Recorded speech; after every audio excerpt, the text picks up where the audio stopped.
gracias por acompañarnos. ¿Qué tal? Un placer. Bueno, recordemos los argumentos de Almagro para invocar esta carta. Bueno, en primer lugar, la Carta Democrática de la OEA prevé, según el artículo 20 de la misma, que el secretario general, una vez que considera que se configura una situación en un país caracterizada como de grave alteración del funcionamiento de las instituciones y que ello deriva en una erosión de la democracia, tiene la facultad, está, digamos, capacitado como para pedir una reunión urgente del Consejo Permanente de la OEA, que son los embajadores que están en Washington, para discutir el tema y, en todo caso, por una mayoría simple, tendrían que votar a favor, en este caso, de la iniciativa del secretario general. A veces, y yo miraba inclusive la presentación de ustedes que decía la OEA versus Venezuela, yo diría la OEA junto a Venezuela, porque no es que la OEA ni el secretario general estén contra Venezuela, por el contrario. La Carta Democrática es un mecanismo para asistir a los países del hemisferio en caso de dificultades. Lo usó Venezuela en el 2002, el propio expresidente Chávez hizo uso de la Carta, o sea que se usó en el caso de Honduras, se usó en el caso de Nicaragua, o sea, en varios casos se ha hecho referencia. ¿Las situaciones eran similares? No, ninguna situación es similar. Hay casos concretos, por ejemplo, donde en el caso de Honduras un presidente sale en pijama para el aeropuerto, entonces es bastante diferente. En Venezuela había caído Chávez, pocas horas, pero había sido derrocado. Exactamente. Entonces, después de eso, inclusive la OEA no tuvo ni tiempo de hacer un llamado porque fue un proceso de 48 horas. Pero digamos, a veces se presenta el tema de la Carta Democrática como, es una cosa, al contrario, es una cosa que ayuda a los países en dificultades. No lo entiende así Maduro. No lo entiende así el presidente Maduro, aunque él en el 2009 hizo una argumentación fuertísima por el uso de la Carta en el caso de Honduras. O sea que, digamos, a veces las circunstancias hacen cambiar de punto de vista, puede ser. Pero lo que yo quisiera explicar es que cuál sería, digamos, el posible resultado de una convocatoria al Consejo Permanente y que efectivamente una mayoría simple aprobara esto.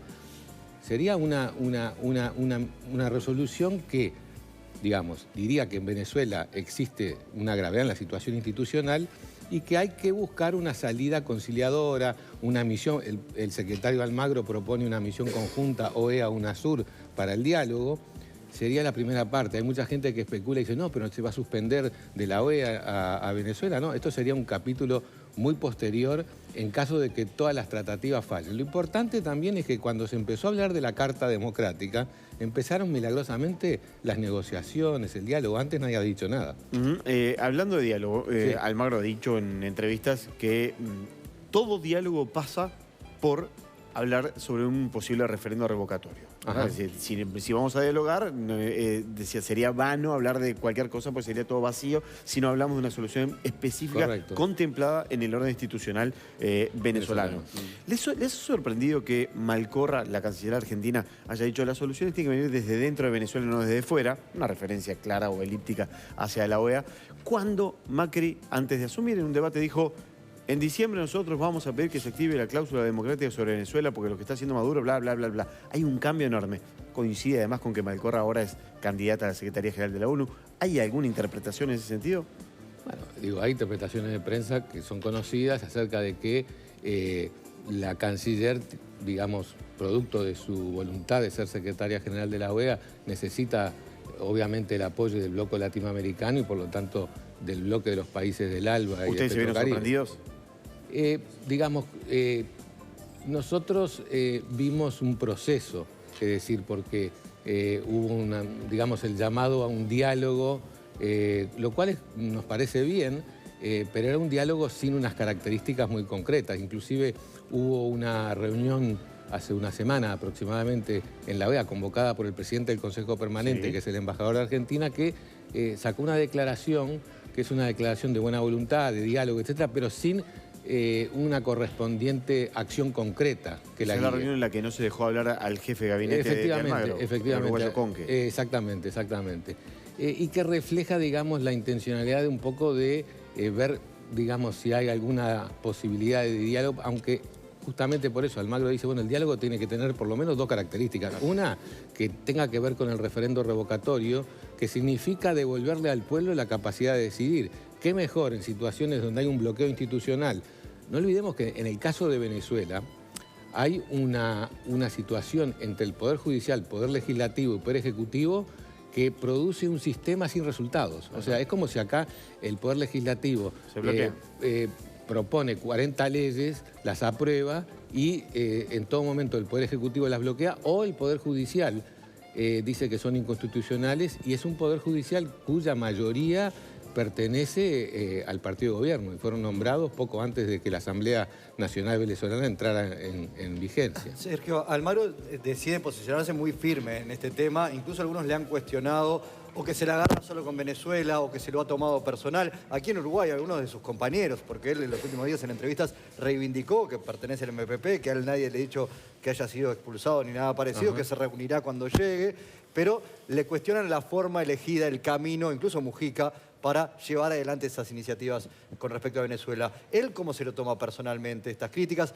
¿Entiende que está en otro lugar y entiende que este es el camino adecuado? ¿O se podría buscar un diálogo de repente un poco más fluido? Él ha sido muy contundente, incluso tuteando a Maduro en algún momento en sus propias cartas, ¿no? Yo creo que hay dos cosas. Una es el hecho de que el secretario general Almagro se ha posicionado como que su misión al frente de la OEA es apegarse a los principios y a los consensos que los países han votado, que han apoyado, tanto sea la Carta Democrática, la Carta de la OEA, las convenciones interamericanas, y tratar de cerrar la brecha entre lo que está en el papelito y lo que pasa en los países.